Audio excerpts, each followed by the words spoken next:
Hello అందరికీ వంటింట్లో అమృతానికి స్వాగతం. నేను మీ సునందన. ఈరోజు మిల్ మేకర్ ఫ్రై చేసుకున్నాను. ఇది రసంలో కానీ సాంబార్లో కానీ సూపర్గా ఉంటుంది. ఇవి నేను తీసుకున్నవి చిన్న మిల్ మేకర్స్.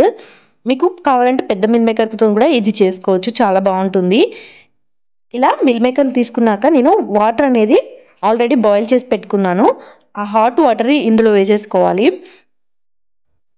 మీరు చల్లటి నీళ్ళు వేసేది ఉంటే ముందే ఒక హాఫ్ అన్ అవర్ ముందు పెట్టుకోవాలి. హాట్ వాటర్ వేస్తే మనకు తొందరగా మెత్తగా అయిపోతుంది. ఒకసారి ఇలా కలిపేసుకుంటే మనకు తొందరగా మెత్తగా అయిపోతుంది. ఒక 5 మినిట్స్ అలానే ఉంచేసి తర్వాత వాటర్ అనేది స్ట్రెయిన్ చేసేసుకోవాలి. ఇలా స్ట్రెయిన్ చేసేసుకొని ఇలా జల్లిగంటలో వేసేసుకుంటే మనకు ఇలా మిల్ మేకర్లు అనేది ముద్ద ఇలా సాఫ్ట్గా అయిపోవాలి. అప్పుడే మనకు ఈ కర్రీకి బాగుంటుంది మిల్ మేకర్ అనేది. ఇప్పుడు స్టవ్ ఆన్ చేసుకొని కడాయి పెట్టుకొని అందులో ఒక 4 to 5 table spoons of oil వేసుకోవాలి. ఆయిల్ కొంచెం ఎక్కువ పడుతుంది దీనికి. అప్పుడే మనకు మిల్ మేకర్ అనేది మంచిగా ఫ్రై అవుతుంది. ఇలా ఆయిల్ వేడయ్యాక కొన్ని కట్ చేసి పెట్టుకున్న ఉల్లిపాయలు పచ్చిమిర్చి వేసుకోవాలి. దీనికి ఎక్కువగా అవసరం లేదు, మీరు డైరెక్ట్గా ఉల్లిపాయ పచ్చిమిర్చి లేకుండా కూడా చేసుకున్నా కూడా బాగుంటుంది. ఇది కొంచెం ఫ్రై అవుతున్న టైంలోనే అల్లం వెల్లుల్లి పేస్ట్ వేసుకున్నాను. నేనైతే కొంచెం క్రష్ చేసి వేసుకున్నాను నేను. ఇవి కొంచెం ఫ్రై అయితే సరిపోతుంది, బాగా ఫ్రై అవ్వాల్సిన అవసరం లేదు. అందులోనే కొంచెం పసుపు వేసుకొని కొంచెం వేగనివ్వాలి. మనం ఆల్రెడీ మిల్ మేకర్ని నానబెట్టి పెట్టుకున్నాం కదా, అది కూడా ఇప్పుడు ఇందులో వేసేసుకోవాలి. ఇప్పుడు ఇది ఒక 2 మినిట్స్ మంచిగా ఫ్రై చేసుకోవాలి. మనకు వాటర్ వస్తాయి, ఒక 1 మినిట్ తర్వాత వాటర్ అనేది ఫామ్ అవుతాయి. ఆ వాటర్ అన్నీ ఎగిరిపోయి మనకు ఆయిల్ కనిపించే వరకు మంచిగా ఫ్రై చేసుకోవాలి. ఇది మెయిన్, లేదంటే మనకు మిల్ మేకర్ స్మెల్ అనేది వస్తుంది మంచిగా ఫ్రై చేసుకోకపోతే. చూసారా, ఇలా మంచిగా ఆయిల్ పోయే వరకు, ఆయిల్ పైకి వచ్చే వరకు మంచిగా ఫ్రై చేసేసుకోవాలి. ఇప్పుడు ఇందులో సరిపడంత కారం,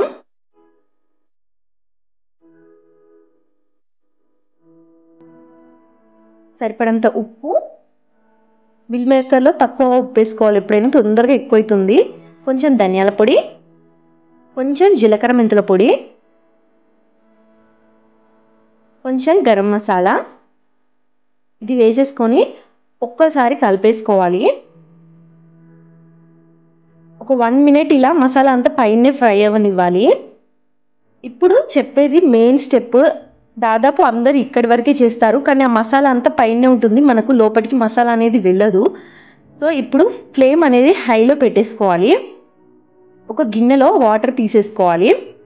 ఇప్పుడు ఆ వాటర్ని కొంచెం కొంచెం ఇలా తీసుకుంటూ పైకి వెళ్ళి చల్లాలి, మళ్ళీ కలిపేసుకోవాలి. మనం ఒకటేసారి వాటర్ వేస్తే ఏమవుతుందంటే మళ్ళీ కర్రీ లాగా అంత గ్రేవీ లాగా వస్తుంది, అలా కాకుండా ఫ్రై అవ్వదు. సో ఇలా వాటర్ కొంచెం కొంచెం చిలకరిస్తూ ఉంటే మనకు మసాలా అనేది లోపలికి వెళ్తుంది. దానివల్లనే మిల్ మేకర్ మంచి టేస్ట్ అనేది వస్తుంది ఫ్రైకి. ఇలా 3 to 4 టైమ్స్ అలా చల్లుకుంటూ హై ఫ్లేమ్లోనే పెట్టుకుంటూ చల్లుకుంటూ ఉండాలి. అప్పుడే మనకు మసాలా మంచిగా పడుతుంది. మనకు అప్పుడే తెలుస్తుంది, కలర్ కూడా డిఫరెన్స్ తెలుస్తుంది, మంచిగా ఫ్రై అవుతుంది. మనకు పైన అనేది మసాలా తెలియకుండా ఉండాలి, అప్పటి వరకు ఇలా ఫ్రై చేస్తూ ఉండాలి. మీరు సిమ్లో పెట్టేస్తే ఆ వాటర్ అనేది అలానే కింద ఫామ్ అవుతాయి, అలా కాకుండా హై ఫ్లేమ్లో పెట్టడం వల్ల ఎగిరిపోతాయి వాటర్ అనేది. సో మంచి ఫ్రై అవుతుంది, మనకు మసాలా కూడా లోపలికి పడుతుంది. ఇలా మంచిగా ఫ్రై అయిపోయాక, కొంచెం రెడ్డిష్ అయిపోయాక ఫైనల్గా కొత్తిమీర వేసుకొని ఇక సర్వ్ చేసుకోవడమే. ఇది రసంలో కానీ సాంబార్లో కానీ ఎలా తిన్నా, ఊరికేనే ఇలా తిన్నా కూడా చాలా బాగుంటుంది. నాకైతే ఈ కర్రీ అయితే చాలా ఇష్టము. ఎంతమందికి ఈ కర్రీ తెలుసు, ఈ టైప్లో ఎంతమంది చేస్తారనేది నాకు కామెంట్ చేయండి. వీడియో కనుక నచ్చినట్టయితే ప్లీజ్ లైక్ చేయండి, షేర్ చేయండి, సబ్స్క్రైబ్ చేసుకోండి. సబ్స్క్రైబ్ చేసుకుని ఉంటే పక్కనే బెల్ ఐకాన్ ఉంటుంది, దాన్ని క్లిక్ చేయండి. నేను ఏ వీడియో పెడితే అప్పుడు మీకు నోటిఫికేషన్ వస్తుంది. Thank you for watching.